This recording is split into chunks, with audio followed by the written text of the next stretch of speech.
Hi, it's Julie Hansen. Welcome to another episode of Rate My Video. This week, I'll be reviewing videos from a media personality and former press secretary to President Joe Biden, Jen Psaki. And we'll be looking at behaviors that help or hurt her connect with a virtual audience, just like most of us in business have to try to connect with our virtual customers, teams, or stakeholders. So put your political opinions aside and let's watch these videos and see what we can learn together, okay? Here are the drawbacks. The president is the only person who's ever beaten Donald Trump. That's true. He also has a very strong record to run on. Anytime you are able to see someone's ceiling, that framing is way off. She is also hunched forward and part of her forehead is cut off, which puts her in a very unnatural arrangement. And it takes our brains a moment to adjust to that because that's not the view you would see if you were sitting across from someone. The third one is that you often think about the alternate. There's a big bench of amazing potential future presidential candidates out there.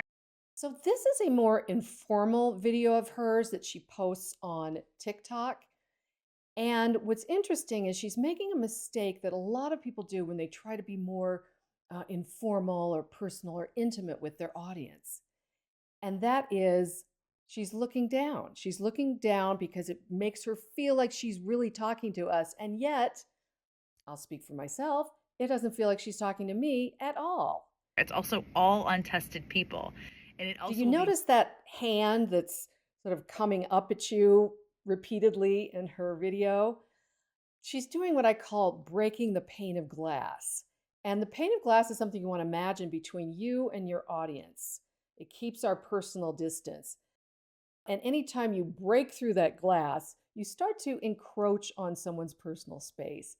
And because everything's magnified as it gets closer to the camera, it can also be very distracting.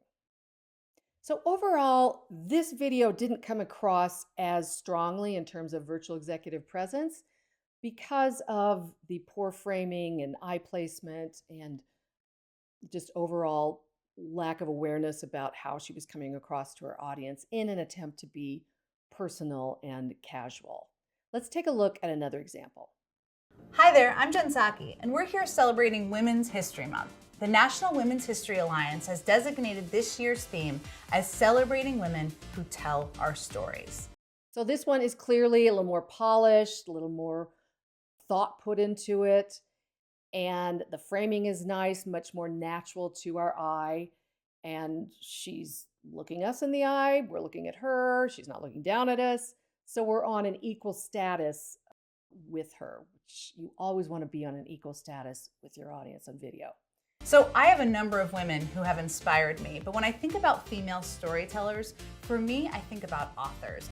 Do you notice that movement she keeps repeating over and over? This is very common in virtual meetings and presentations. And I call this your go-to move. And almost everybody has one, but it's something that we just sort of do over and over. And the danger is that A, it can make you appear nervous, and B, it can draw attention to itself. Movement is very attention grabbing, and you want people to be focused on your message. So this wasn't about formal is better than informal video. It's how we connect with our audience.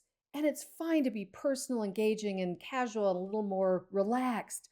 But when you give up and let go of those good virtual behaviors that make your audience feel like you're credible, confident, and interested in them, you really lose a lot of the intimacy and the advantage of a relationship that you're trying to develop. So based on these two videos, I would give the first one a 4, right? A lot of things to correct there, but very nice, vocal connection with their audience. And the second one I would give a 9. So stay tuned for the next example and see where your virtual executive presence can go as we walk through these together.